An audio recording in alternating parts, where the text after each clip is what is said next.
I applied to 200 jobs, followed every resume guru's advice. I reached out to my network and I didn't get an interview. Not a single one. Here's what 6 months of employment taught me about building something that actually matters and why it was the best thing that ever happened to me. Let's go back to August 2024. Lost my job. My wife and I had just finished building a house. Great timing.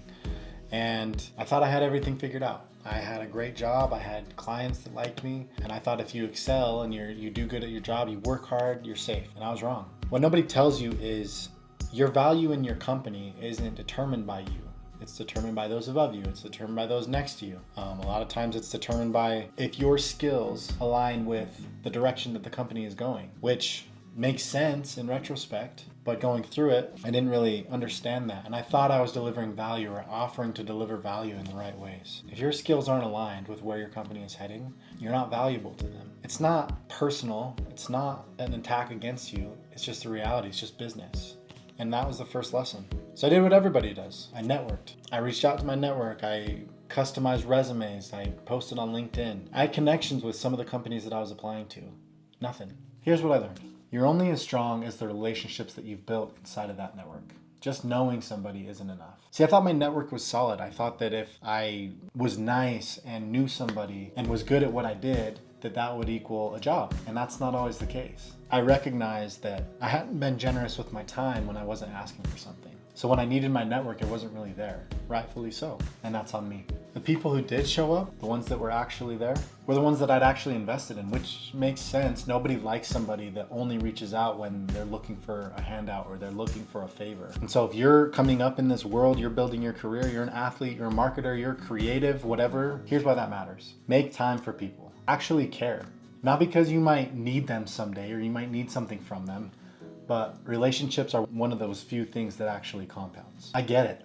Everybody's busy, everybody's swamped, everybody has so much going on. And being busy is a choice. Making time for the people that you care about, I feel like that's a choice as well.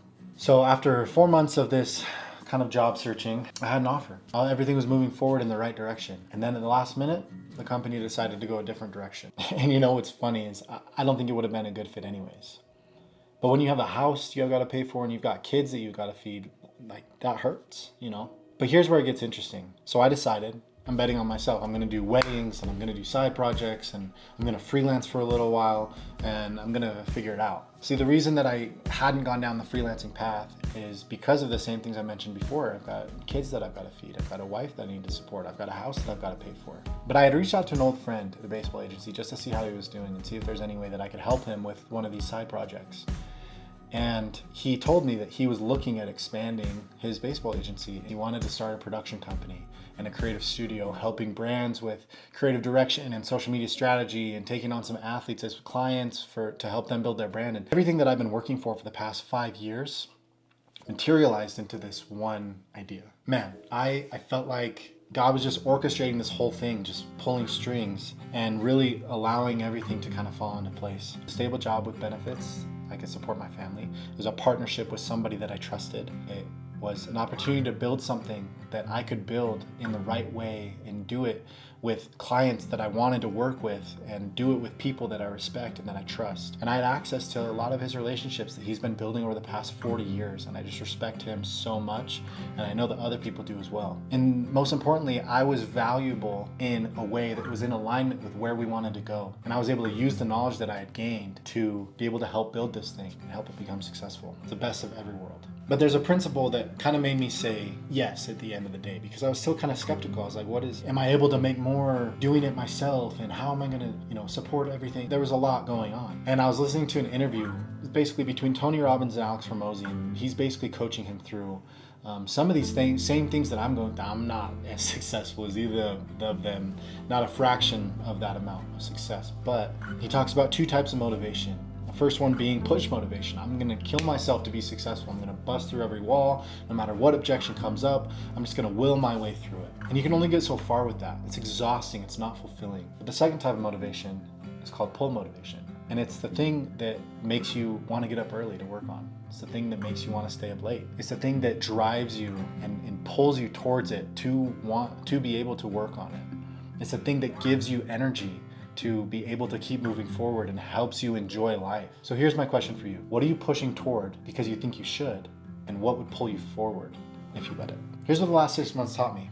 1, impact matters more than income. If you have enough impact, the income is gonna find you. You help people, you serve them, you do great work, and the economics takes care of itself. 2, the work that you're doing has to be aligned with the direction that the organization wants to go. Excellence isn't very excellent if it's in the wrong direction. It's something that I wasn't recognizing at the time. 3, your network is built on generosity, not transactions. So make deposit before you make withdrawals. And don't make deposits to make withdrawals. Just be a genuinely nice person. And I'm not saying I'm reaching out and I'm like, hey, I need tickets for this game. Like, do you have any?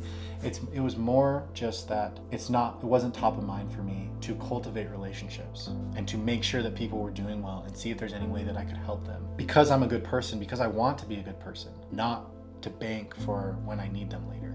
4, and maybe the biggest one, is bet on yourself, but do it strategically with the right partners at the right time. 5, pull motivation beats push motivation every single time. Do something because you want to do it, that pulls you forward to do it, not because you have to do it.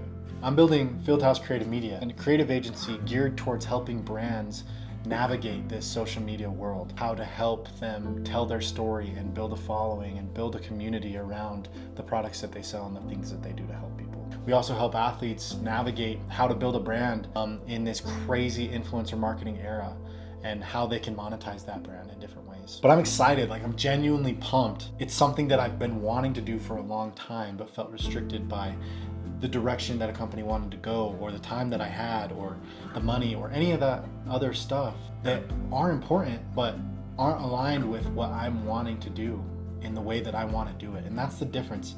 So if you've been in a similar spot, you've lost a job, you're questioning your path, you don't know what direction to turn, here's what I would tell you. If you feel like your life is falling apart, good chance is it's falling into place. The more that you believe that, the more that it will happen. I'm gonna be documenting this whole journey building the agency, working with athletes, working with brands, sharing the wins, sharing the losses, testing strategies. So if you wanna follow along, hit subscribe. I'll be breaking down athlete videos every couple weeks and sharing tactical frameworks that you can implement into your life. And if you want the deeper stuff, the behind the scenes, the breakdowns, the lessons that I learned while building this, check me out on Substack. I'll be sending a newsletter out every Friday. It's called the FieldHaus Brief. Link is in the description, and the first 1,000 follow, you get the picture. Just look in the description. Well, that's it. Thanks for watching, and see you in the next one. Peace.